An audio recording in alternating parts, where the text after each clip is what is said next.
Bien, alors rebonjour tout le monde, donc j'espère que vous allez bien. Alors nous allons continuer sur l'architecture J2E. Donc je vous rappelle que jusqu'à présent nous avons fait deux parties qui sont très importantes. Donc la première partie ça concerne le principe de l'inversion de contrôle et de l'injection des dépendances. Vous avez sans doute appris comment créer une application fermée à la modification ouverte à l'extension. Également comment faire l'injection des dépendances en utilisant donc l'instanciation statique, l'instanciation dynamique et en utilisant le framework Spring avec ces deux versions, la version annotation et la version XML. Ensuite, nous avons vu la partie concernant l'accès aux bases de données. Nous avons rappelé le principe du mapping objet relationnel et nous avons vu quelles sont en fait les bonnes pratiques qu'on utilise généralement c'est-à-dire faire le mapping objet relationnel. En utilisant la spécification GPA, avec son implémentation Hibernate, et en utilisant Spring Data. Donc on va dire le trio GPA, Hibernate, Spring Data. Donc on a fait des activités pratiques là-dessus. Alors on va essayer d'avancer sur cette partie-là.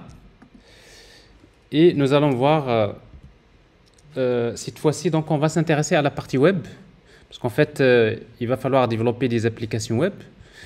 Donc, ce qui fait, on va essayer donc de voir aujourd'hui, dans l'application, on va s'intéresser à cette couche, c'est-à-dire c'est la couche web, comment développer la couche web d'une application.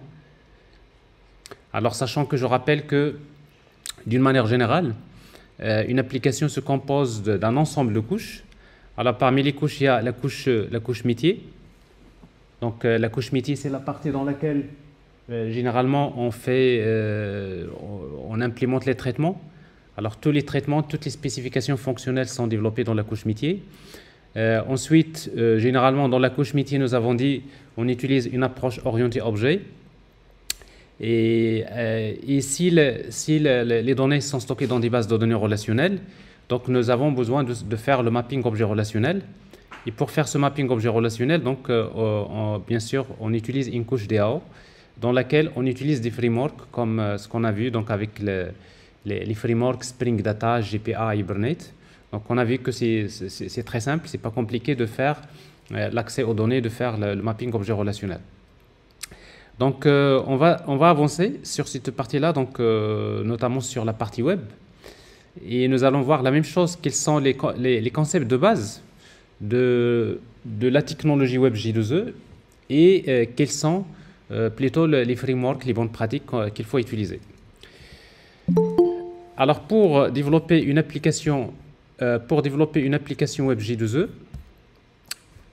nous avons généralement besoin d'utiliser un serveur, un conteneur web, ce qu'on appelle un web container.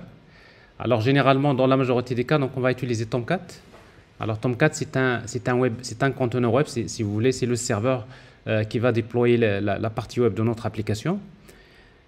Si vous voulez, il va jouer le rôle de serveur web, mais on va voir, il va jouer un autre rôle qui est très important. Alors en fait, Tomcat, c'est l'un des conteneurs web qui sont très courants, qui sont très utilisés, mais il n'est pas le seul. Dans l'architecture J2E, il y a d'autres conteneurs web comme GT, NIT, etc. Donc il existe d'autres qu'on peut utiliser. Alors, pour développer dans la base, pour développer une application web J2E, donc vous aurez besoin d'utiliser les composants de base web J2E, à savoir Servlet et JSP. Donc, je vais d'abord vous expliquer c'est quoi Servlet, c'est quoi JSP, c'est quoi la différence, pourquoi, quand est-ce qu'on va les utiliser. Et après, par la suite, nous allons voir comment utiliser un framework qui est basé sur l'API Servlet, qui va nous permettre de faciliter bien sûr le travail, notamment avec Spring MVC, que nous allons voir. Alors en tout cas, donc, dans une application web d'une manière générale, alors, donc nous aurons besoin d'utiliser un composant principal qui s'appelle Servlet. Alors c'est quoi en fait une servlet? Une servlet ou bien un servlet, c'est une classe Java, qui permet d'effectuer des traitements côté serveur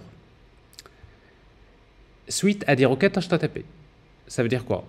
Ça veut dire qu'à chaque fois qu'il y a une requête HTTP qui est envoyée par les clients, Alors, toutes les requêtes HTTP, généralement, elles sont reçues par un composant particulier qui s'appelle servlet. Donc, la servlet, il va intercepter les requêtes, c'est-à-dire que chaque requête chaque requête HTTP qui est envoyée par les clients HTTP seront reçues par la servlet. Alors, cette servlet, qu'est-ce qu'il va faire?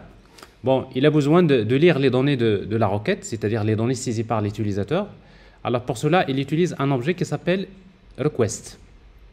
En fait, request, c'est un objet que la servlet va utiliser pour lire les données de la requête. C'est-à-dire, toutes les données envoyées dans une requête HTTP, généralement, on peut les lire, on peut les récupérer via ce qu'on appelle l'objet request.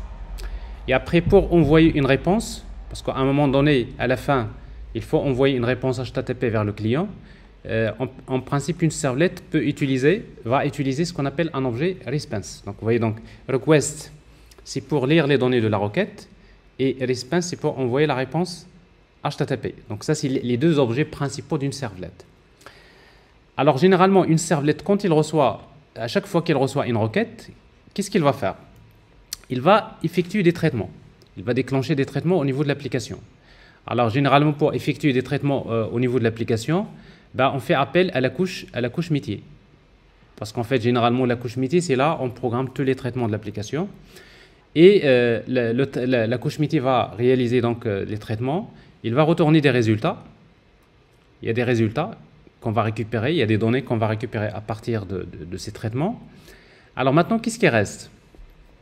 Alors ce qui reste, c'est maintenant, on a besoin d'envoyer ces données, ces résultats, au client.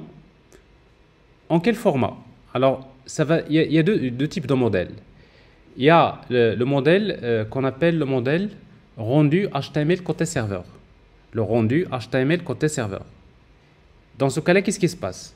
C'est que la servlet, quand il récupère ces résultats, ces données-là, il va les envoyer directement au format HTML. C'est-à-dire que qu'est-ce qu'on envoie au client au final dans la réponse HTTP? On lui envoie des résultats au format HTML et le browser, qu'est-ce qu'il fait? Il affiche donc, c'est-à-dire ces pages HTML, si vous voulez. Alors ça, c'est ce qu'on appelle le modèle rendu HTML côté serveur. C'est-à-dire que le code HTML, il est généré par le serveur. C'est le serveur qui génère le code HTML. J'envoie la requête vers le serveur fait les traitements, et à la fin, en tant que client, qu'est-ce que je reçois? Je reçois des codes HTML. Alors ça, c'est le premier modèle. Alors le deuxième modèle, c'est que quand on envoie la requête, la servlet va faire les traitements, et à la fin, il va rendre les résultats, pas au format HTML, mais généralement, on utilise le format JSON. C'est-à-dire qu'en fait, finalement, on va envoyer les données, plutôt dans la réponse HTTP, on va envoyer des résultats au format JSON. Et après, c'est côté client, c'est au niveau du client que nous aurons besoin de prendre ces données JSON et de les afficher au format HTML. Ça veut dire que cette fois-ci, le rendu HTML, c'est-à-dire le code HTML, si vous voulez, le rendu HTML, il est généré côté client, côté browser. Alors, dans ce cas-là, nous allons voir que nous aurons besoin d'utiliser un framework JavaScript, comme par exemple React ou bien Angular, qui va se charger de faire ce genre de travail, c'est-à-dire qui va utiliser un moteur de rendu qui permet de prendre les données JSON et de les formater ou bien c'est-à-dire de les représenter au format HTML. Alors, dans un premier temps, nous allons nous intéresser au modèle rendu HTML côté serveur. Bon, après, par la suite, nous allons voir comment utiliser le modèle rendu HTML côté client. Alors maintenant, en fait, la servlet, une fois qu'elle reçoit la requête HTTP, il fait les traitements, il récupère des résultats. Alors maintenant, ces résultats-là, il va falloir les envoyer au format HTML. Alors, sauf qu'une servlet, c'est une classe Java. Et dans une classe Java, nous allons voir que ce n'est pas pratique de générer des codes HTML. Sinon, vous allez écrire beaucoup de code. Ce n'est pas pratique. Donc, ça veut dire qu'une servlet n'est pas faite pour générer des codes HTML. Alors, pour générer des codes HTML, nous allons utiliser un autre composant qui s'appelle JSP. Alors, JSP, ça veut dire Java Server Pages. Java Server Pages. Alors en fait, JSP, c'est presque, en fait, c'est ce qui ressemble à PHP, ce que vous utilisez dans PHP. Donc JSP, c'est un composant web J2E qui est fait lui pour générer facilement du code HTML. Alors dans ce cas-là, qu'est-ce qu'il va faire la servlette? Une fois qu'il va récupérer ces résultats à partir de la couche métier, il va les stocker dans un objet qui s'appelle le modèle. Une fois qu'il va stocker ces résultats dans le modèle, il va faire appel à une page JSP. Donc il va faire appel à une page JSP. Alors en fait, c'est la page JSP qui va récupérer ces données-là. Et après, il va me générer du code HTML. Et après, par la suite, le rendu HTML, on va l'envoyer vers le client. Ça veut dire que la servlette, il fait les traitements, il prépare les données à afficher dans le modèle. Mais une fois qu'il prépare les données à afficher dans le modèle, eh bien, tout simplement, il va demander à la page JSP de prendre ces données-là et de générer le rendu HTML. Alors, c'est ce qui va se passer donc ici, dans ce cadre-là. Alors, quand on travaille de cette façon, quand on travaille de cette manière-là, nous sommes en train d'utiliser un design pattern qui s'appelle MVC. C'est un pattern, c'est un design pattern MVC. Alors, MVC, c'est modèle, view, controller.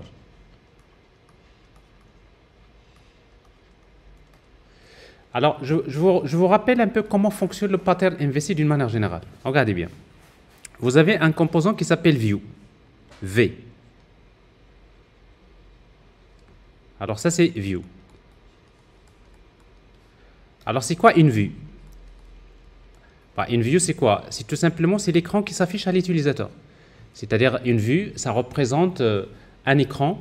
Ça peut être une page web, ça peut être un écran d'une application mobile, ça peut être un écran d'une application desktop. C'est-à-dire ce que je vois.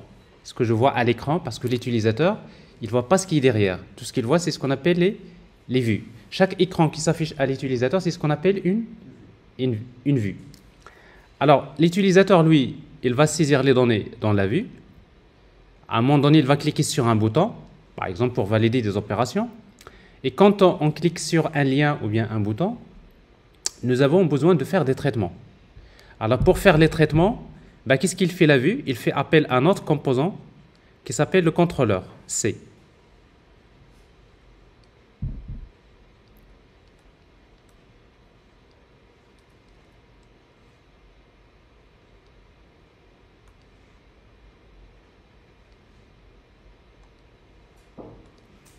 Alors ça, c'est le contrôleur. Contrôleur. Alors ça veut dire qu'à chaque fois qu'il y a un événement, qui se produit dans la vue, la vue fait appel au contrôleur. Pourquoi? Parce que c'est le contrôleur qui va faire les traitements. Alors pour faire effectuer des traitements, le contrôleur, généralement, qu'est-ce qu'il fait? Il fait généralement appel à la couche métier de l'application. Parce que c'est la couche métier qui contient généralement les traitements. Ça, c'est les traitements. Donc, il fait appel à la couche métier en deuxième étape. Et après, il va récupérer des résultats.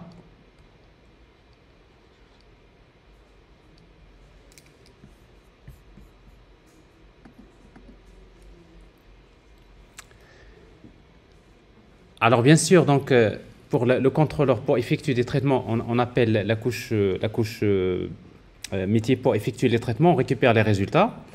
Mais il faut juste rappeler que la couche métier elle-même a besoin d'accéder à la base de données. Et pour accéder à la base de données, généralement, la couche métier elle-même, il fait appel à quelle couche? C'est la couche DAO.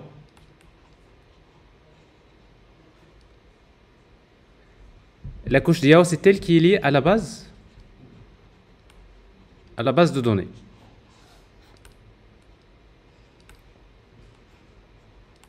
Alors cette partie-là ne nous intéresse pas. On va s'intéresser maintenant à cette partie-là qui nous intéresse, c'est la partie, on va dire, couche présentation. Donc une fois que le contrôleur fait les traitements, il récupère des résultats, qu'est-ce qu'il va faire? Il va stocker ces résultats dans la quatrième étape. Il va stocker ces résultats dans un objet qui s'appelle le modèle M.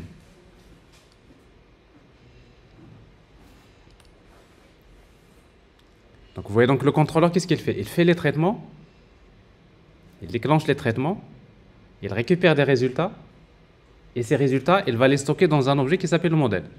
Alors c'est quoi le modèle? Le modèle, c'est un objet dans lequel on affiche tout ce qui va s'afficher dans la vue. Ça veut dire que tout ce que vous voyez dans la vue, dans une page HTML, tout ce que vous voyez à l'écran, c'est des données qui sont stockées dans un objet qui s'appelle le modèle. Alors une fois qu'il va stocker ces résultats dans le modèle, ben, qu'est-ce qu'il va faire? Il va faire appel à la vue, il va faire ce qu'on appelle une notification, il va informer la vue dans la cinquième étape, il va faire appel à la vue pour lui demander d'afficher les résultats, c'est-à-dire que les données sont prêtes. Et dans ce cas-là, la vue, qu'est-ce qu'il va faire? Il va chercher le modèle, il récupère les résultats et les résultats vont être affichés. Et on reprend. Je valide. À chaque fois que je valide dans la vue, on appelle le contrôleur pour effectuer des traitements. Le contrôleur fait les traitements, il récupère des résultats. Il stocke les résultats dans le modèle. Ensuite, il fait appel à la vue. La vue, qu'est-ce qu'il va faire? Il récupère les données à partir du modèle et les affiche. Alors, c'est le pattern MVC. C'est une organisation. Alors, quasiment, le pattern MVC, c'est un pattern qui concerne quelle couche de l'application? Alors, ça, c'est quelle couche? C'est la couche présentation. Donc, ça, c'est la couche présentation.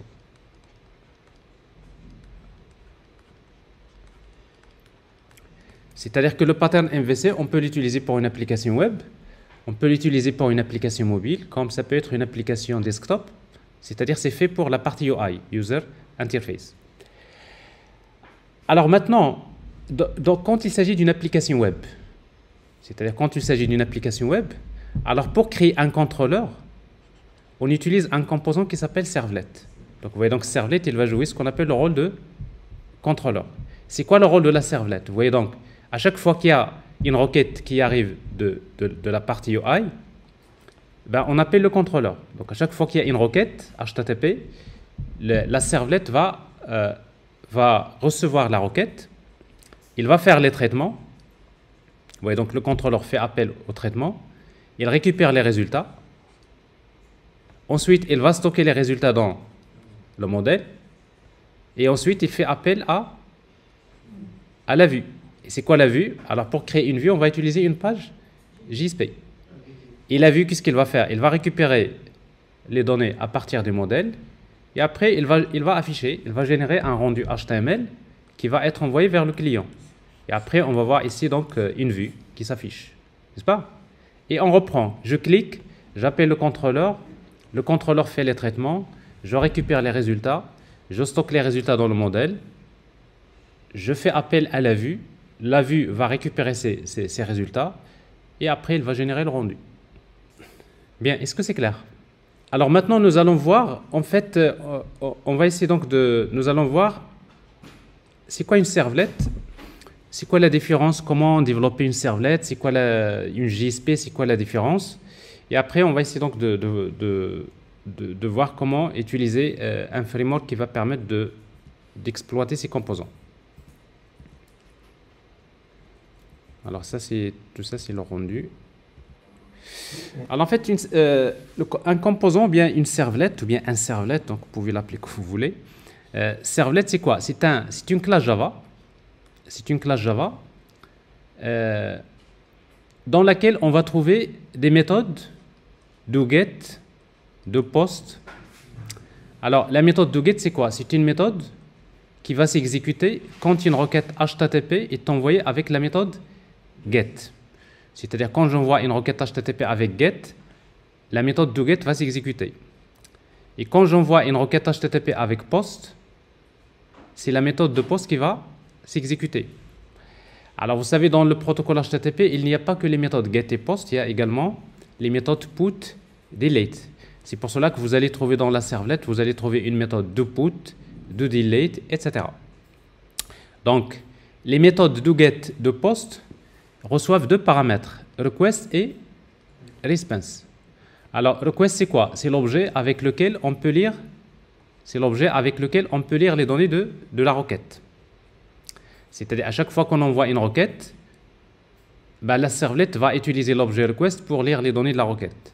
Et pour envoyer une réponse, il va utiliser l'objet response. Donc, vous voyez, donc, request et response, c'est les deux paramètres principaux d'une servlette qu'on va utiliser d'un côté pour lire les données de la requête et de l'autre, c'est pour envoyer la réponse HTTP. Si vous voulez développer une servlette, alors pour créer une servlette, qu'est-ce qu'il faut faire? Il faut créer une classe Java qui hérite d'une classe qui s'appelle HTTP Servlet.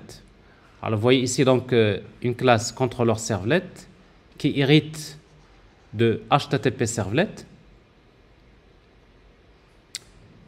et dans laquelle on va redéfinir les méthodes doGet de post. Alors vous voyez donc la méthode doGet, c'est une méthode qui reçoit deux paramètres. Request, qui est de type HTTP Servlet Request, et un paramètre response, qui est de type HTTP Servlet Response. Alors la méthode doGet, c'est la méthode qui va s'exécuter quand est-ce? Quand une requête HTTP est envoyée avec la méthode get. La méthode de post, c'est la méthode qui s'exécute quand on envoie une requête HTTP avec la méthode post. Alors dans une servlette, on peut également ajouter d'autres méthodes qui font partie du cycle de vie d'une servlette, à savoir la méthode init et la méthode destroy. La méthode init, c'est la méthode qui permet de faire l'initialisation. Ça veut dire que la méthode init, c'est la première méthode qui s'exécute une fois qu'une servlette est chargée en mémoire. Dès que je charge une servlette en mémoire, c'est-à-dire que quand une servlette est instanciée au démarrage, la première méthode qui s'exécute, c'est la méthode init. Généralement, si on veut exécuter des traitements au démarrage de l'application, on peut écrire le code ici. Donc ça, tout le code que vous mettez là, c'est des codes qui vont s'exécuter au démarrage de l'application. Et la méthode destroy, c'est la méthode qui va s'exécuter juste avant la destruction de la servlette. C'est-à-dire, une fois qu'on va arrêter l'application. Quand on va arrêter l'application, avant que la servlette soit détruite, ben cette méthode-là va s'exécuter. Alors pour comprendre le cycle de vie d'une servlette, on peut regarder ce schéma-là. Regardez bien. Alors quand vous démarrez Tomcat, alors Tomcat c'est le serveur qu'on va utiliser. Quand on démarre Tomcat, alors Tomcat va chercher à lire un fichier qui s'appelle web.xml. C'est-à-dire dans une application web J2E, on va trouver souvent un fichier web XML dans lequel on va déclarer la servlette. C'est-à-dire que si vous avez développé une servlette, pour que Tomcat sache qu'il y a une servlette dans votre projet, ben généralement on va la déclarer dans un fichier qui s'appelle web.xml. Donc le fichier web.xml, c'est un fichier dans lequel on déclare les servlettes.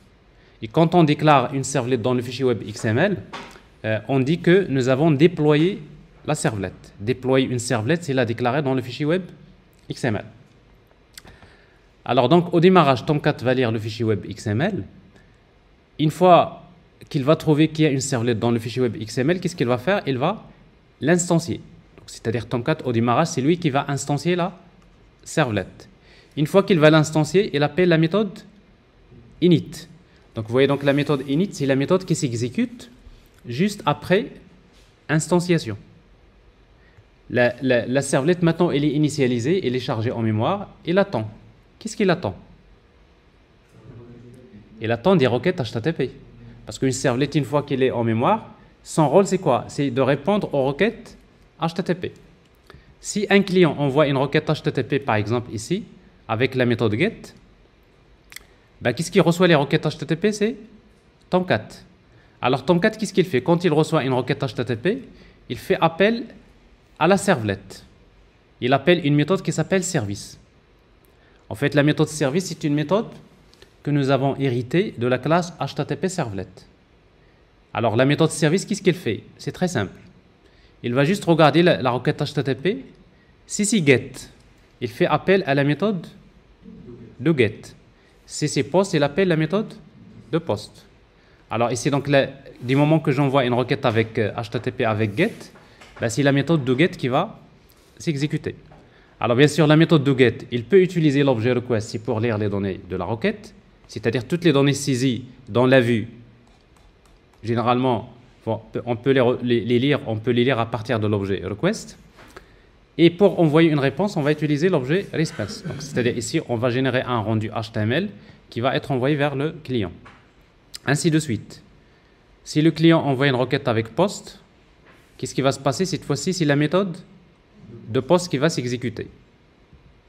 Ainsi de suite. Do get, do post. C'est-à-dire l'activité d'une servlet, c'est ça. Elle est chargée en mémoire. À chaque fois qu'il y a une requête HTTP, il exécute soit do get, soit do post. Et à la fin, quand on décide d'arrêter l'application, quand on arrête l'application, on arrête par exemple notre application, qu'est-ce qu'il va faire Tomcat? Avant de détruire la servlette, il fait appel à la méthode destroy. Donc juste avant de détruire la servlette, la méthode destroy va s'exécuter.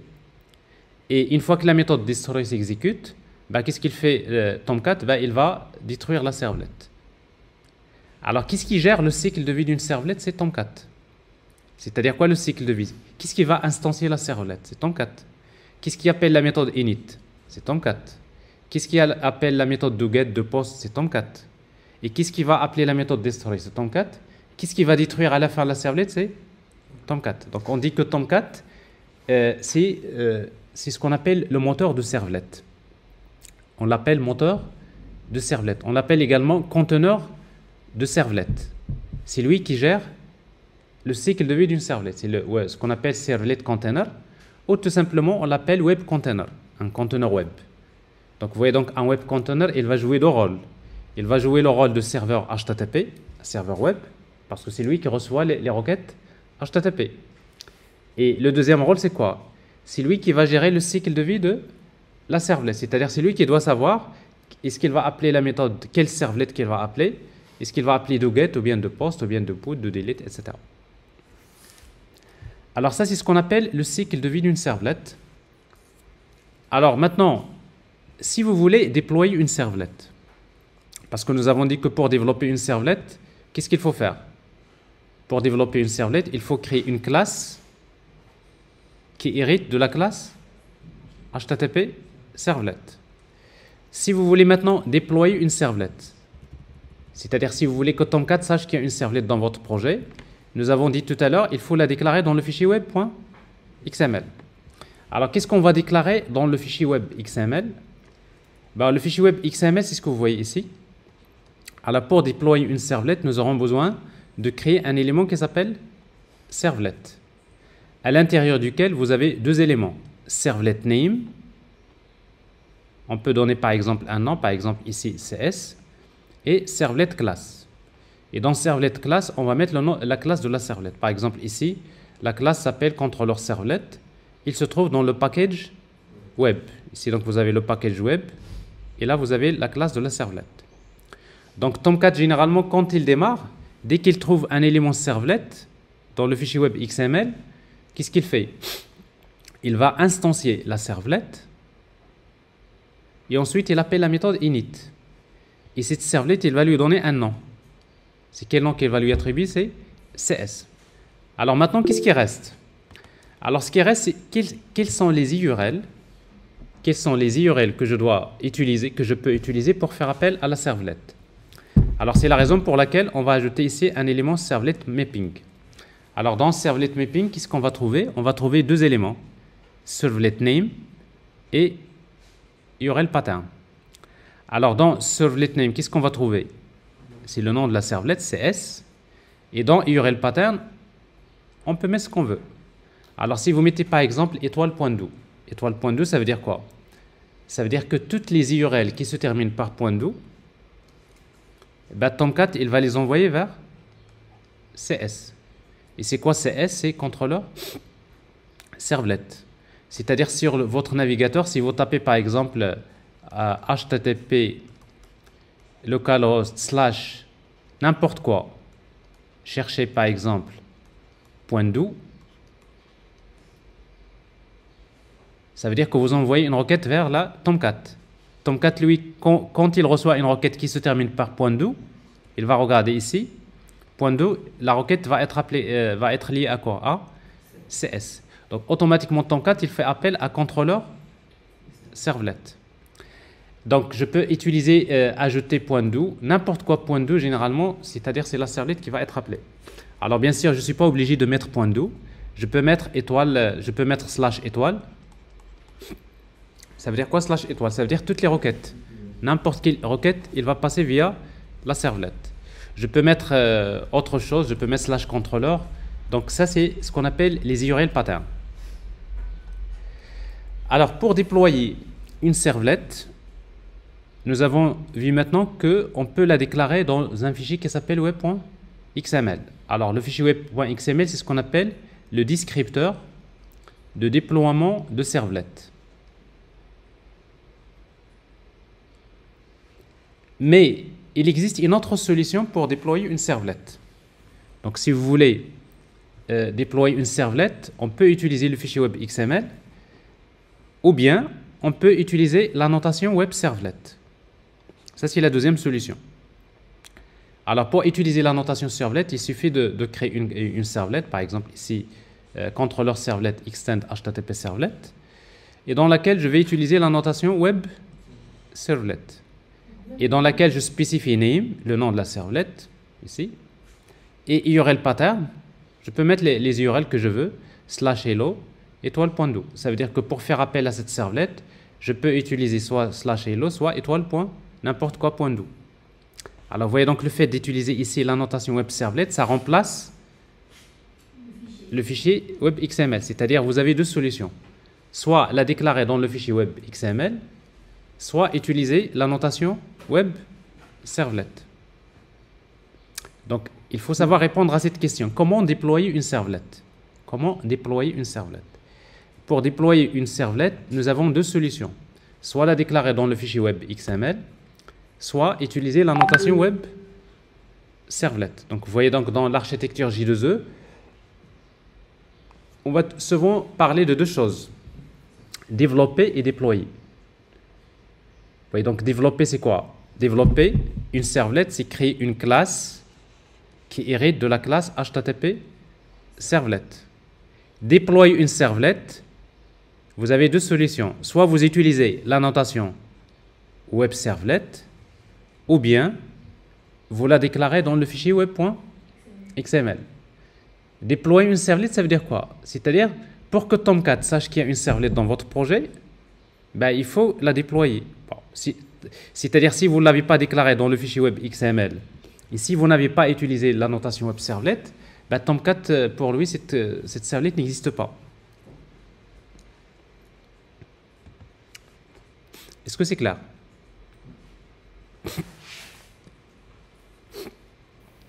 Oui, c'est clair. Monsieur, s'il vous plaît, j'ai une question. Oui. C'est quoi la différence entre l'utilisation de la notation web servlet et le fichier web XML? Est-ce qu'il y a une différence au niveau de du traitement ou bien Non. du temps de traitement? Ah, en fait, bon, voilà, on avait déjà parlé de cela quand on avait travaillé avec Spring, si vous vous rappelez. En fait, dans Spring, nous avons vu qu'on peut utiliser la version XML, la version annotation.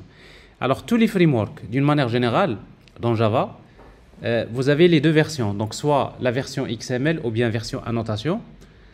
Alors, maintenant, pourquoi d'abord il y a les deux? Parce que d'abord, il faut savoir que les annotations dans Java, elles étaient introduites à partir de Java 5. C'est-à-dire, avant la version Java 5, il n'y avait pas d'annotation. Ça n'existe pas les annotations. Donc, à l'époque, avant Java 5, le seul moyen, c'était d'utiliser des fichiers XML. C'est ce qui était utilisé. À partir de la version Java 5, donc il y a les annotations, ce que fait que les frameworks donnent généralement les deux possibilités. Soit d'utiliser XML, soit d'utiliser annotation. Alors, en termes de chargement, c'est-à-dire scanner les annotations, c'est plus rapide que de lire XML. XML, c'est lourd. C'est-à-dire, généralement, en termes au démarrage, vous avez plus intérêt à utiliser les annotations que de XML. Mais pourquoi il y a toujours ces deux solutions? Parce que ça dépend des cas. Si vous avez développé une servlette et vous voulez la déployer, bah, vous pouvez utiliser la notation web servlet, vous êtes tranquille. Mais si vous avez une servlette qui est déjà développée, n'est-ce pas? Vous avez une servlette qui est d'un framework et vous voulez la déployer. Bah, qu'est-ce qui vous reste? Bah, vous pouvez pas changer le code source, n'est-ce pas? Vous ne pouvez pas ajouter l'annotation. Bah, ce qui vous reste, c'est d'utiliser WebXML. Donc, vous voyez la raison pour laquelle il y a toujours les deux solutions. Et en plus, dans le fichier WebXML, il y a d'autres choses qu'on peut faire autres que déployer une servlette. Donc, généralement, c'est pour cela que souvent, il y a toujours ces deux versions. Je ne sais pas si c'est bien ta question. Oui, c'est ça, c'est ça. Merci, monsieur.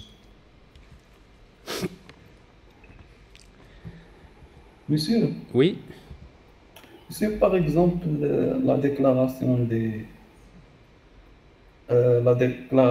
MySQL, le fichier POM, oui. Alors, c'est toujours c'est toujours avec le XML. non, mais ça, c'est autre chose. Donc, c'est que le POM XML, ça, c'est Maven. D'accord? D'accord. Alors, Maven, donc, pour déclarer les dépendances, il n'y a pas d'autre solution que de les déclarer dans un fichier. Ça peut être JSON ou XML, etc. Donc, ici, il n'y a pas de problème. Mais là, on est en train de parler d'un framework qui va utiliser des classes Java que vous allez développer. D'accord. Donc, ce qui fait que quand vous développez des classes Java et vous voulez les déployer, bah, vous avez les deux. Souvent, vous allez utiliser soit les annotations, soit la version XML. Alors, ici, vous voyez un exemple de servlet qui ne fait pas grand-chose. Je vois une classe controller servlet qui hérite de HTTP servlet et dans laquelle je redéfinis la méthode doGet. Vous voyez bien ici, c'est override, c'est-à-dire c'est une redéfinition parce que c'est des méthodes normalement que nous avons déjà héritées de la classe HTTP servlet. Et la méthode doGet, elle reçoit ces deux paramètres, request, response. Alors, pour faire appel à cette servlette-là, je vais directement dans l'URL. Donc, je peux taper HTTP localhost 8080. Alors, je suppose que Tomcat utilise le port 8080. / ici, hello. Donc, j'appelle la servlette. Je suppose que ici, par exemple, pour faire appel à cette servlette-là, je vais ajouter l'annotation ici, comme je vois ici.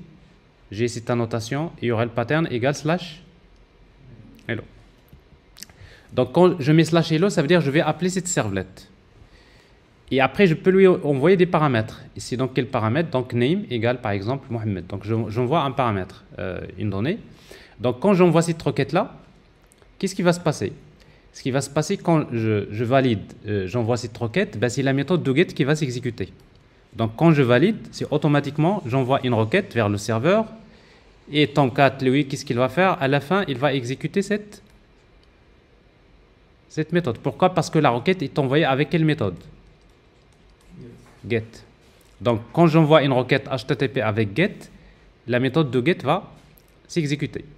Alors maintenant, dans cette méthode doGet, qu'est-ce que je vais faire? Je vais lire les données. Supposons que je voudrais lire la valeur du paramètre name. Ben, qu'est-ce que je vais faire? Je vais utiliser l'objet request. .getParameter. Le paramètre s'appelle name. Alors, ce paramètre name que je vois là, c'est celui-là que j'ai ici. Donc, je suis en train de lire la valeur d'un paramètre name. Donc, je vous rappelle juste, quand vous avez travaillé avec PHP, pour lire les données de la requête, vous utilisez quelque chose comme les collections. Vous faites get, par exemple, name, n'est-ce pas? Quelque chose comme ça. Ou bien vous utilisez $post pour lire les paramètres. Donc, c'est-à-dire si des données envoyées avec get, vous utilisez get. Sinon, vous utilisez post ou bien autre chose.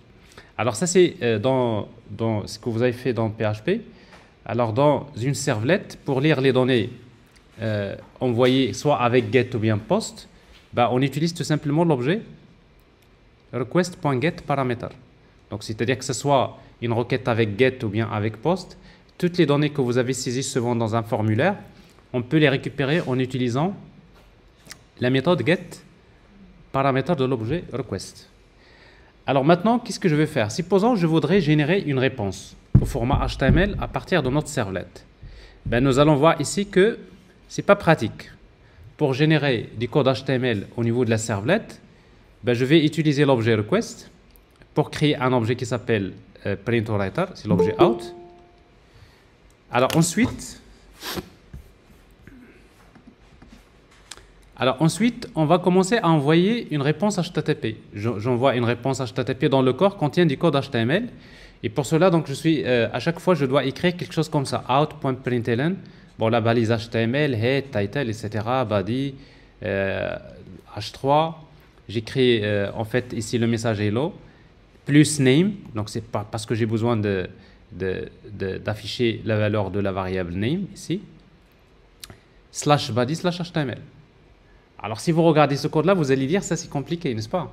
Parce que pour générer des codes HTML comme ça dans une servlette, c'est pas pratique. Surtout si vous avez beaucoup de code HTML à générer et vous avez du CSS, du JavaScript, imaginez que ça ne marchera pas. Donc ça veut dire qu'une servlette n'est pas faite pour générer des codes HTML. Une servlette, elle est faite, c'est pour faire des traitements, récupérer les données, n'est-ce pas? On récupère les données avec request, on fait les traitements. Mais une fois qu'on récupère des résultats, pour générer du code HTML, on va faire appel à la page JSP. On va faire appel à un autre composant qui s'appelle JSP. Alors maintenant, je vais vous montrer c'est quoi la différence entre servlet et JSP. Regardez ici, vous avez un fichier que j'ai appelé view.jsp. Alors, c'est quoi une JSP? Une JSP, ça ressemble plus à une page HTML, mais dans laquelle je peux écrire des codes Java. Exactement comme vous le faites avec PHP. Alors pour écrire des codes Java, donc j'utilise ces directives pourcentage supérieur, inférieur pourcentage et pourcentage supérieur. Donc ça veut dire que tout ce qui est entre ces deux directives, c'est des codes Java. C'est des codes qui vont s'exécuter côté serveur. Alors par exemple, dans notre cas ici, pour faire appel à cette page JSP, je vais directement utiliser view.jsp comme vous le faites avec PHP, et j'envoie un paramètre name égal, par exemple, Mohamed ici. Donc, j'envoie plutôt un paramètre name. Alors, maintenant, pour lire ce paramètre-là, je peux directement utiliser l'objet request.get paramètre name. Donc, je récupère la valeur de la variable name. Et après, maintenant, je veux générer des codes HTML. Et bien, tout simplement, j'écris directement le code HTML. J'arrive ici, par exemple, pour afficher le message « Hello Mohamed », par exemple. Ben, j'écris ici « Hello ». Maintenant, j'ai besoin d'afficher la valeur de la variable « Name », cette variable-là. Alors, pour afficher la valeur de cette variable,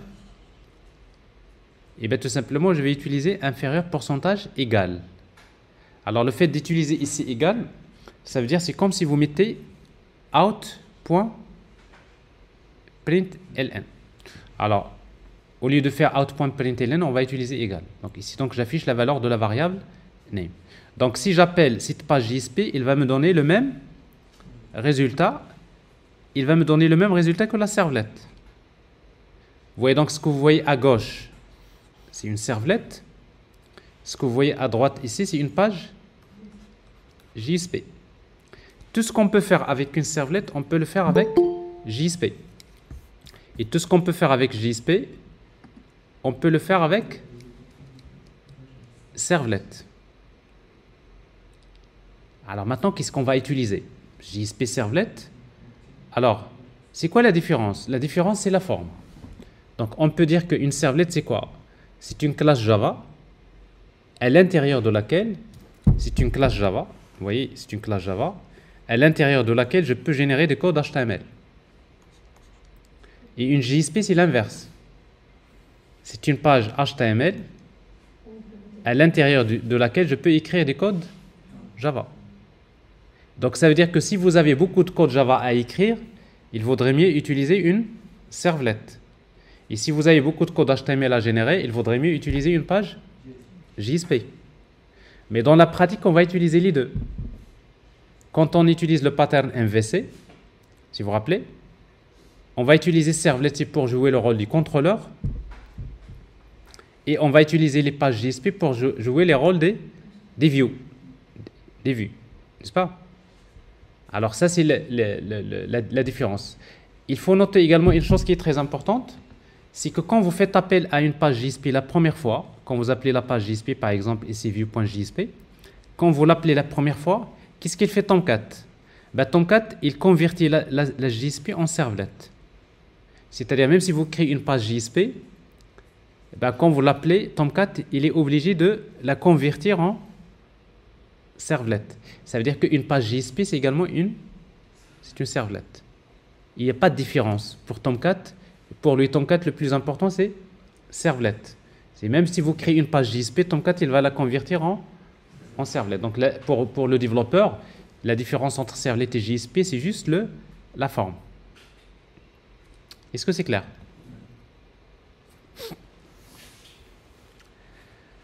Alors maintenant, du moment qu'on va utiliser les deux, on va utiliser donc servlet pour jouer le rôle du contrôleur et JSP pour utiliser le rôle des views. Maintenant, comment une servlet peut faire appel à une JSP? La communication entre servlet et JSP peut se faire de deux façons. En utilisant soit ce qu'on appelle le forward ou bien la redirection. Alors, je vous explique la différence entre le forward et la redirection, parce que c'est un concept qui est très important. Je vous donne un exemple. Regardez bien. Moi, je suis le client. OK? Alors, je veux poser une question.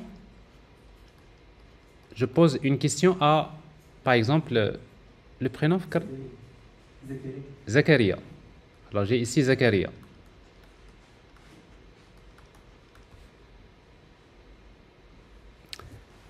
Alors, je lui pose une question. Alors, Zakaria n'a pas de réponse à me donner. Ici, donc, c'est-à-dire, il n'a pas de réponse à me donner, mais quand même, qu'est-ce qu'il va faire? Alors, de son côté, il y a Ayman. Ayman. Vous voyez donc, moi, je pose la question à Zakaria. Qu'est-ce qu'il fait, Zakaria? Il pose la même question à Ayman. L'opération, ça s'appelle forward. Ça veut dire quoi forward? Il a forwardé la question à un autre composant. Ayman, lui, qu'est-ce qu'il va donner? Il va donner la réponse. Et après, Zakaria, qu'est-ce qu'il va faire? Il va me donner la réponse. Alors, pour moi, en tant que client, je ne connais pas Ayman. Je connais que Zakaria. Pour moi, Zakaria, il joue le rôle du contrôleur. Quand je pose la question, quand je demande un traitement, je le demande au contrôleur. Le contrôleur, lui, il va faire appel à la vue, n'est-ce pas? Il fait appel à la vue. La vue va générer un rendu, un résultat, et ce résultat va être envoyé vers le client. Alors ça, c'est quoi ça? C'est forward. OK? Alors pour le forward, ici, pour faire un forward entre servlet et JSP, voilà ce qu'on fait.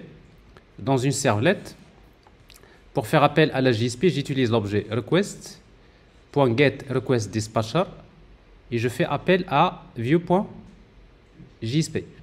Et quand j'appelle view.jsp, j'appelle forward et je lui transmets le même objet request et le même objet response. C'est-à-dire quand je fais, ici j'envoie la requête vers contrôleur servlet, il fait le traitement et après il fait un forward vers la page JSP. Ça veut dire dans ce cas-là, la page JSP, il va utiliser le même objet request et le même objet response que celui utilisé par le contrôleur. Donc ça, c'est ce qu'on appelle un forward. Alors dans mon cas ici, quand je fais appel à la servlette, quand j'appelle /hello, vous voyez ici, donc j'appelle la servlette. Mais regardez ce que je reçois ici. Je reçois le message Hello Mohamed from JSP. Hello, ici name from JSP. C'est-à-dire que ce que je vois là, qu'est-ce qui a généré ce rendu? C'est la page JSP. Mais pour moi, je communique avec qui? Avec le contrôleur. Donc j'appelle la servlette et la servlette va me donner un rendu. Alors ça c'est en fait ce qu'on appelle le forward. Alors la deuxième solution c'est ce qu'on appelle une redirection. Alors une redirection, qu'est-ce qui se passe dans ce cas-là? Je reprends le même exemple. Donc je suis le client. J'ai Zakaria et j'ai Ayman.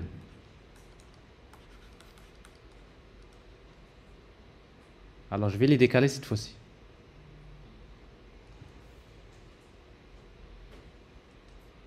Bon, je les laisse comme ça. Ayman. Regardez bien, cette fois-ci, dans la redirection, donc je pose la question à Zakaria. Ben, Zakaria n'a pas de réponse à me donner. Qu'est-ce qu'il me donne? Il va me donner une réponse.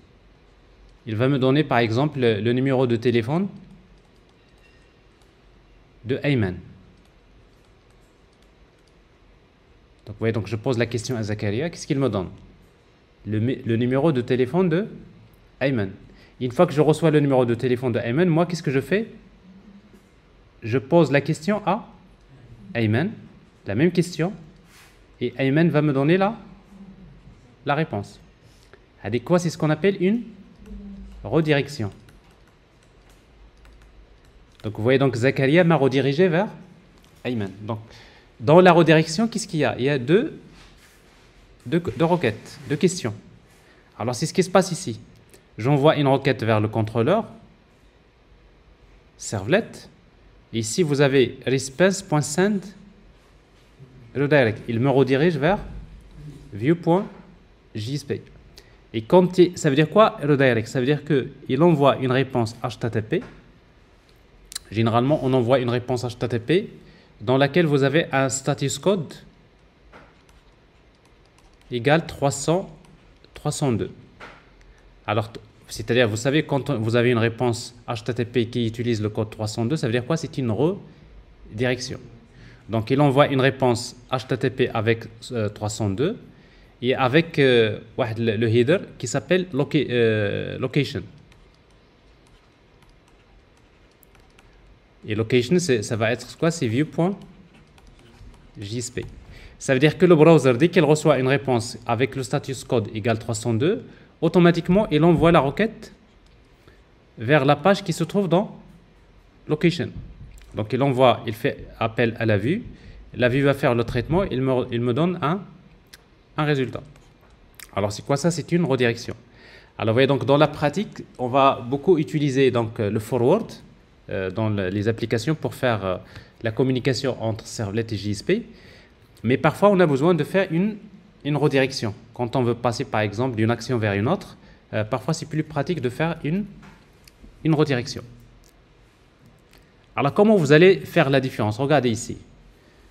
Entre forward et redirection. Alors, ici, quand vous tapez l'URL, ici. Alors, quand vous tapez l'URL, vous appelez le contrôleur. Et vous validez ici. Quand vous validez, vous allez avoir un résultat qui est généré par la vue JSP. Mais l'URL ne change pas. C'est-à-dire ce que vous allez saisir, il va rester. C'est quoi ça? C'est forward. Derrière, il y a un forward. Alors que si, par exemple, vous utilisez une redirection, qu'est-ce qui se passe? Quand vous allez taper /hello, regardez ce qui va se passer. Ben, l'URL va changer. C'est-à-dire, vous tapez une URL, vous appuyez sur Entrée et vous allez voir que l'URL va changer. Et quand vous tapez une adresse et vous voyez qu'il change automatiquement, et c'est quoi ça derrière? C'est une redirection. Ça veut dire que moi, j'ai envoyé une requête vers le serveur m'a répondu avec une réponse qui m'a redirigé vers une autre ressource. Est-ce que c'est clair? La différence entre forward et redirect. C'est clair? Parfait.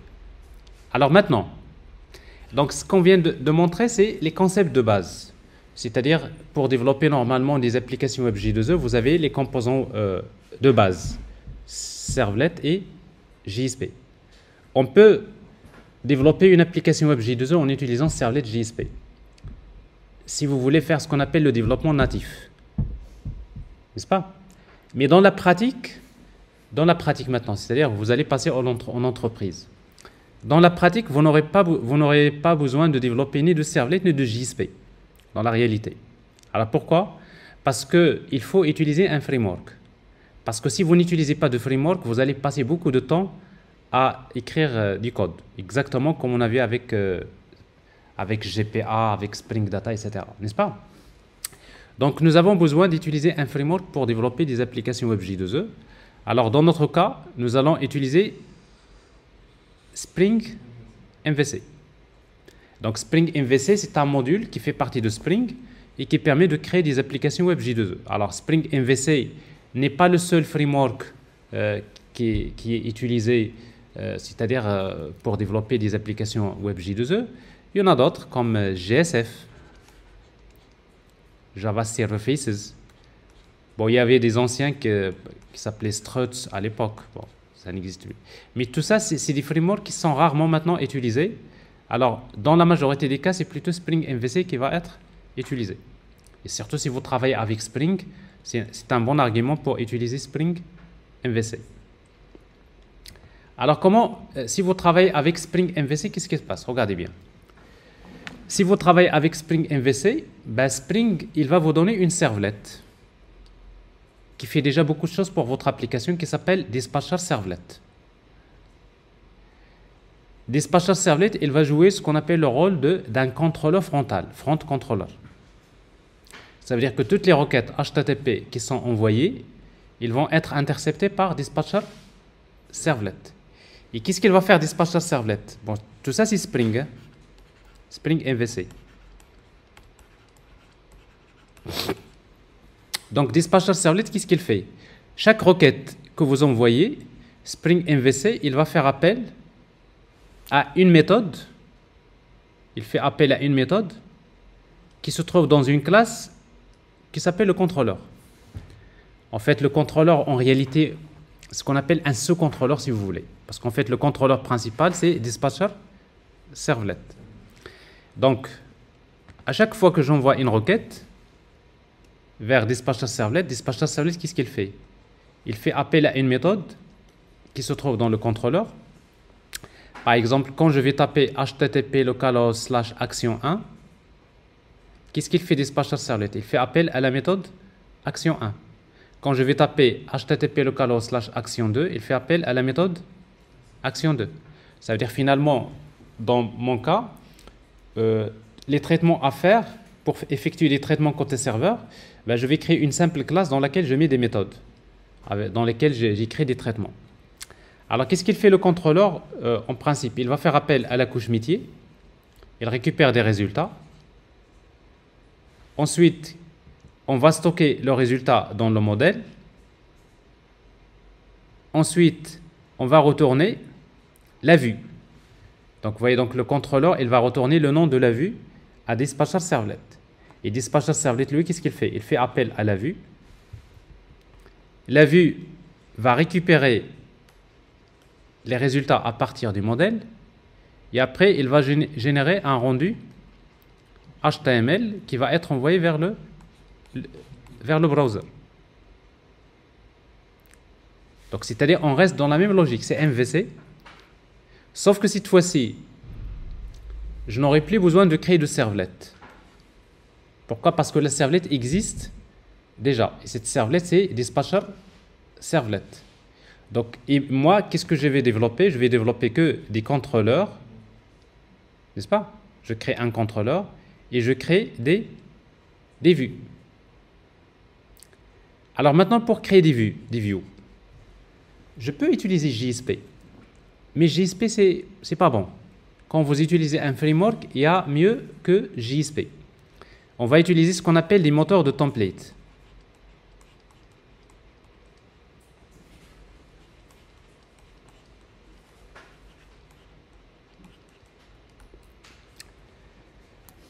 Alors en fait, un moteur de template, c'est une librairie qui permet de générer facilement du code HTML côté serveur. Alors parmi les moteurs de template qu'on va utiliser, nous allons utiliser un moteur de template. Bon, il y en a plusieurs ici, donc les moteurs de template Si vous voulez, pour créer des vues, on peut faire du JSP, mais on peut utiliser des moteurs de template comme, il y a un moteur de template qui s'appelle ThemeLeaf.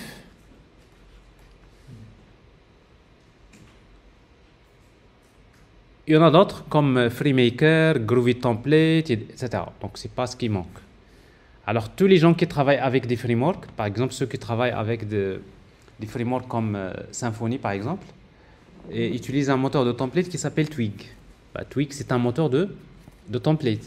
Ceux qui travaillent avec l'ASP.NET utilisent un moteur de template qui s'appelle, vous voyez, donc, je vais l'intégrer ici, Twig. Twig, c'est un moteur de template qui est utilisé par les gens qui font du Java. Il y a plutôt du PHP. C'est connu, donc... ceux qui travaillent avec Node.js, il y a un moteur de template qui s'appelle Jade, il y en a d'autres. Donc, ceux qui travaillent avec .NET, ils utilisent des moteurs de template qui s'appellent Razor, le plus connu. Ceux qui travaillent avec Java, vous avez toute une panoplie de moteurs de template. Parmi les moteurs de template, il y a un moteur de template qui s'appelle ThemeLeaf. Alors, nous allons utiliser ce moteur de template. Regardez bien. Alors, le slide que vous voyez là, donc, il résume le fonctionnement de Spring MVC. Comment? Alors, regardez bien. Quand j'envoie une requête HTTP, à chaque fois que j'envoie une requête HTTP vers le serveur, qu'est-ce qui va recevoir les requêtes HTTP? C'est Dispatcher Servlet. Et Dispatcher Servlet, à chaque fois qu'il reçoit une requête HTTP, qu'est-ce qu'il fait? Il fait appel à une classe qui s'appelle le contrôleur. Alors, dans Spring MVC, pour créer un contrôleur, il suffit de créer une classe qui utilise la notation contrôleur. Donc, c'est pour dire que c'est un contrôleur, on va utiliser la notation contrôleur. Alors, dans le contrôleur, on va créer des méthodes. Par exemple, ici, j'ai une méthode list produit. Mais si vous regardez bien, list produit, c'est une méthode qui est précédée par la notation get mapping. Ça veut dire quoi, get mapping? Ça veut dire que je suis en train de dire à Dispatcher Servlet, si une requête HTTP est envoyée avec quelle méthode? Get. C'est-à-dire si une requête HTTP est envoyée avec get, avec quelle path? Slash index. C'est-à-dire si je tape http localhost / index, vous voyez donc get mapping / index, c'est cette méthode qui va s'exécuter. Donc, quand je tape http localhost / index, Dispatcher Servlet fait appel à cette méthode. Et cette méthode, qu'est-ce qu'il va faire? Supposons que je veux afficher la liste des produits. Je veux afficher la liste des produits. Et ces produits-là, bien sûr, on va les récupérer à partir de la base de données.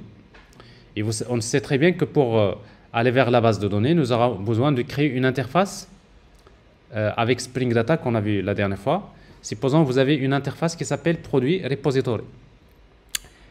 C'est l'interface qui se trouve dans la couche métier, dans la couche DAO, et qui me permet de communiquer avec la base de données. Alors, je vais utiliser cette interface. Donc, je vous rappelle que pour utiliser cette interface-là, il faut faire l'injection des dépendances. Et pour faire l'injection des dépendances, nous utilisons la notation hotwired. Ça, c'est l'injection des dépendances.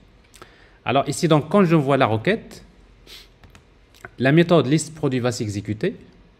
Et listProduit, qu'est-ce qu'elle va faire? Vous voyez, donc ici, produit repository.findAll. Ça veut dire j'appelle la couche métier et je fais des traitements. Donc c'est ça faire appel au traitement. Faire des traitements, n'est-ce pas? Ici, donc, il n'y a pas de couche métier, j'appelle directement la couche DAO. Qu'est-ce que je récupère? Je récupère des résultats. Alors, dans mon cas ici, les résultats, c'est quoi? C'est la liste des produits. Donc, j'appelle la couche métier, il y a des traitements qui se font, et je récupère les résultats. Maintenant, qu'est-ce qu'il va faire le contrôleur? Une fois qu'il récupère les résultats, il va les stocker dans un objet qui s'appelle le modèle. Alors, avec Spring MVC, pour utiliser le modèle, il suffit de déclarer un objet de type modèle. Ici, modèle. Et le modèle, c'est quoi? C'est une collection de type map, hmap. Vous trouverez key, value. Alors, pour stocker quelque chose dans le modèle, il suffit d'utiliser modèle.add attribute, je vais ajouter un attribut. Comment il s'appelle l'attribut? C'est liste produit. Et c'est quoi la valeur? C'est la liste des produits que j'ai récupérés. C'est bien ça, stocker les résultats dans le modèle. Maintenant, je viens de stocker les résultats dans le modèle. Qu'est-ce qui reste? Afficher. Et pour afficher, j'ai besoin de faire appel à une vue. Et dans ce cas-là, qu'est-ce que je vais retourner ici? Je vais retourner le nom de la vue. Supposons que la vue s'appelle vue.html. Donc, je vais retourner à qui? Je vais retourner à Dispatcher Servlet. Et Dispatcher Servlet, lui, qu'est-ce qu'il fait? Ben, il va faire appel au moteur de template qui s'appelle TeamLeaf. Parce que ici, je n'utilise pas JSP. JSP, c'est une mauvaise affaire quand vous travaillez avec un framework. Ici, nous avons préféré utiliser avec TeamLeaf comme moteur de template. Regardez bien. Donc, ici, Dispatcher Servlet, qu'est-ce qu'il va demander? Il va demander à TeamLeaf de lire ce fichier-là. Une vue basée sur TeamLeaf, c'est une vue qui contient que du code HTML. C'est-à-dire, il a la forme du code HTML, il n'y a pas du code Java. Ce n'est pas comme JSP, parce que dans JSP, vous allez mélanger entre HTML et Java, n'est-ce pas? Parce que dans une JSP, parfois, vous avez besoin de générer des codes HTML, mais pour faire des boucles, pour faire des traitements, il faut écrire des codes Java. Alors, pour le cas d'une vue qui est basée sur le moteur de template TeamLeaf, on va créer qu'une page HTML. Vous voyez, donc ça, c'est une vue qui est basée sur TeamLeaf. Alors, pour créer une vue basée sur TeamLeaf, qu'est-ce qu'on va faire? Ben, on va créer un élément HTML et on va déclarer cette librairie TeamLeaf. Alors, le TeamLeaf, pour déclarer cette librairie, on va déclarer le namespace avec XMLNS, namespace. Je vais utiliser un préfixe ici th, donc je peux l'appeler comme je veux. Et la librairie TeamLeaf, c'est teamleaf.org. Alors maintenant, j'ai besoin d'afficher la liste des produits. Regardez. Chaque produit, je voudrais l'afficher dans une ligne HTML. Donc ça veut dire que j'ai besoin de faire une boucle, n'est-ce pas? Alors avec TeamLeaf, pour faire une boucle, il suffit de créer un élément tr et dans lequel je vais utiliser th. Donc th, c'est TeamLeaf, c'est cette librairie-là. De point each. Alors quand vous utilisez each, ça veut dire for each. Donc automatiquement TeamLeaf, quand il va trouver th each, qu'est-ce qu'il fait? Ben, il fait un for, il va répéter, il va générer ce tr plusieurs fois. Alors for each quoi? L'expression. Pour chaque objet P, deux points, ici on va utiliser cette expression. $ entre accolade liste produit. Donc avec TeamLeaf, quand vous mettez $ entre accolade, ben, c'est une expression TeamLeaf, il va la comprendre. Quand vous mettez $ liste produit, qu'est-ce qu'il fait? Automatiquement TeamLeaf, il va vers le modèle. Il va chercher un attribut qui s'appelle liste produit. Qu'est-ce qu'il va trouver? Il va trouver une liste. Donc ici, il fait for. For, parce que ça, TeamLeaf, c'est du Java derrière. Il fait for. Pour chaque produit P, c'est ça? Pour chaque produit P de cette liste, qu'est-ce que je vais faire? Je vais générer une ligne. Il va générer la ligne TR. Et à l'intérieur de TR, je vais mettre des colonnes. J'ai ici TD. Qu'est-ce que je vais mettre dans la première ici? Je vais mettre l'ID. Et pour afficher ID, donc je vais utiliser th de point text. Ici, c'est p.id. Et p, c'est quoi? C'est l'objet, c'est le produit. Ici. Alors, pour que ce soit une expression, donc je vais utiliser $ entre accolade p.id. Ici, slash td. Donc, entre td et slash td, il va afficher la valeur de id. Et ainsi de suite. J'affiche la désignation, le prix, la quantité. Et vous allez voir qu'avec le moteur de template TeamLeaf, c'est beaucoup mieux que JSP. Et donc, avec beaucoup d'autres possibilités, on va faire les choses de manière très simple.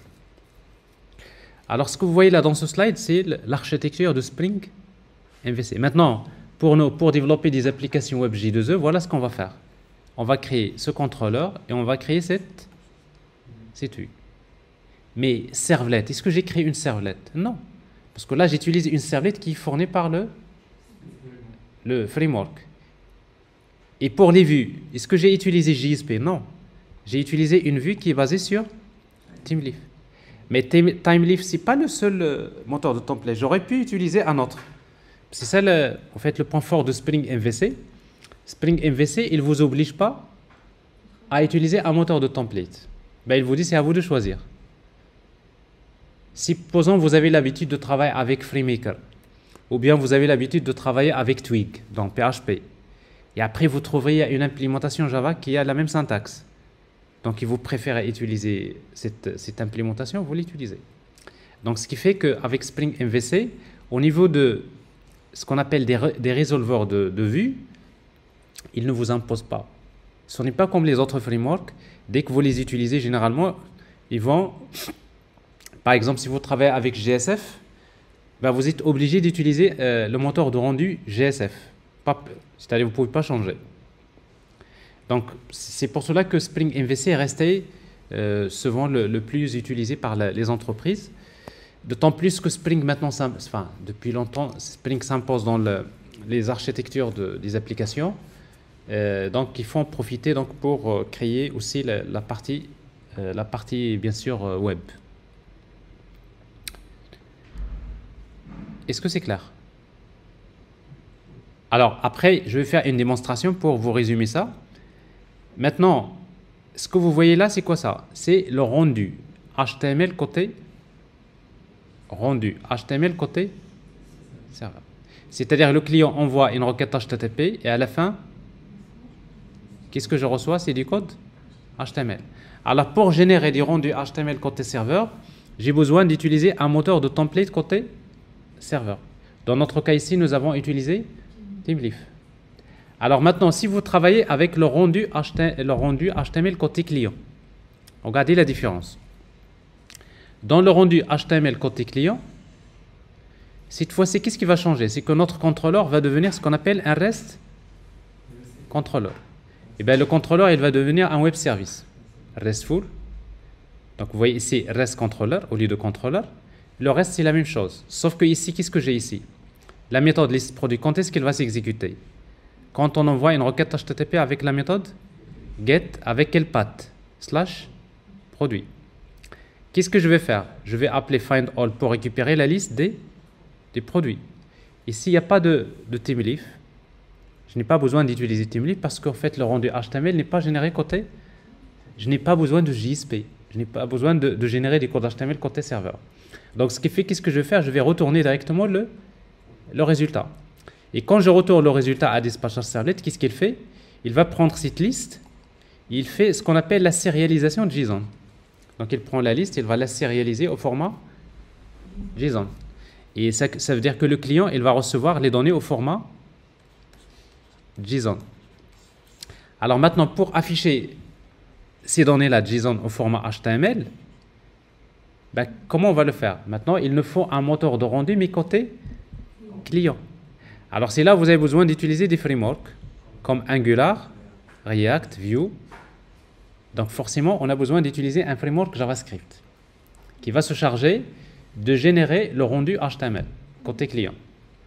Alors, dans notre cas, nous allons utiliser Angular pour les applications quand on va utiliser le modèle rendu HTML côté client.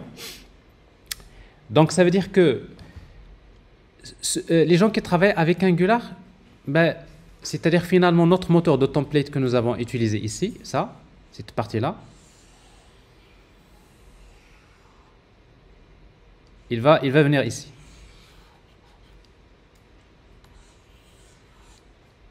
Donc, au lieu de générer le code HTML côté serveur, c'est plutôt je vais le générer côté client.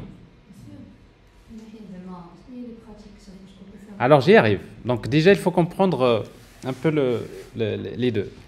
Alors, pour ceux qui travaillent avec Angular, donc ils vont voir que le moteur de rendu lui-même, il base sur du HTML. Sauf qu'ici, au lieu d'utiliser quelque chose comme TH, etc., on va trouver des choses comme NG4, NGIF, etc., etc. Donc, c'est Angular. Ceux qui travaillent avec React, ils vont utiliser ce qu'on appelle du JSX, c'est-à-dire c'est du JavaScript mélangé avec du HTML. C'est un moteur de rendu, React, etc. Donc, Vue.js, il a son propre moteur de rendu. Donc, finalement, quand vous dites le rendu HTML, il faut se poser la question, est-ce que je veux le faire côté serveur ou bien côté client? Si je le fais côté serveur, donc il me faut quel moteur de template? Et si je le fais côté client, alors quel moteur de template? Est-ce que je vais utiliser Angular, React ou bien Vue? Alors maintenant, dans la pratique, c'est que le rendu HTML côté client, c'est le plus utilisé par les entreprises. Alors, pourquoi? Parce que d'abord, historiquement, c'est qu'à l'époque, il n'y avait que ce modèle qui est utilisé. Le web, il a fonctionné toujours comme ça. On faisait des rendus HTML côté serveur. Et après, les choses se développent. À l'époque, il n'y avait pas des frameworks comme React, comme Angular. N'est-ce pas?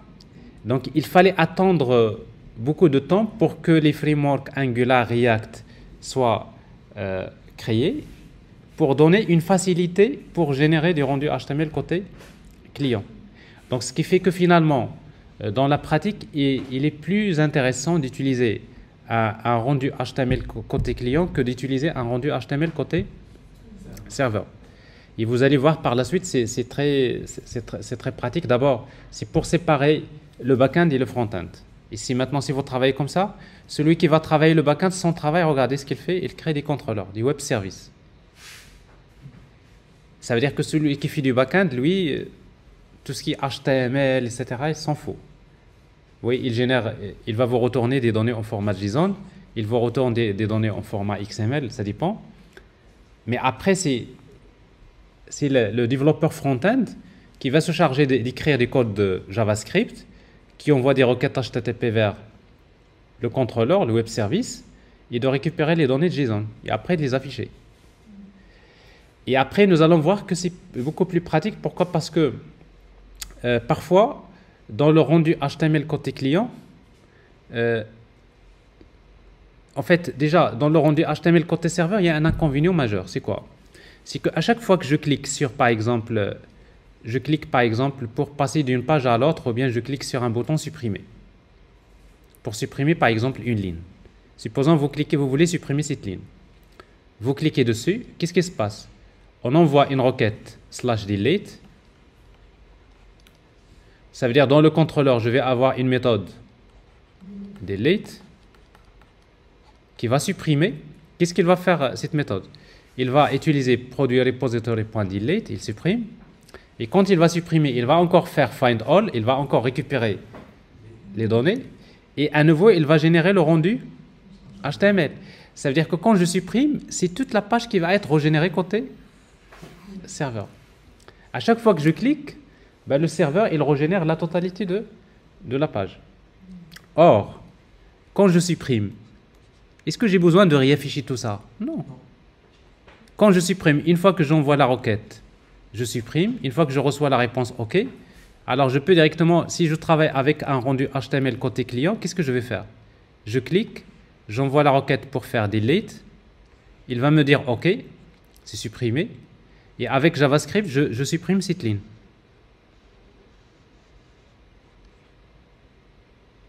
Et donc ici, je n'ai pas besoin de régénérer toute la page. Donc c'est-à-dire en termes de user experience, généralement, les frameworks Angular, React et Vue.js offrent beaucoup plus de possibilités qui sont plus intéressantes. Mais en tant que développeur, il faut faire les deux. C'est-à-dire il faut maîtriser le rendu HTML côté serveur parce qu'il y a des situations où on l'utilise. Également, il faut faire des rendus HTML côté client parce que ça, c'est le modèle le plus pratiqué actuellement. Alors, dans notre cas, nous allons commencer d'abord par celui-là. Donc, utiliser un moteur de template ThemeLeaf. Et après, on va travailler ce modèle, notamment avec Angular. Alors maintenant, je vais faire d'abord une démonstration pour cette partie-là. On va faire quelques activités pratiques sur la partie rendue HTML côté serveur.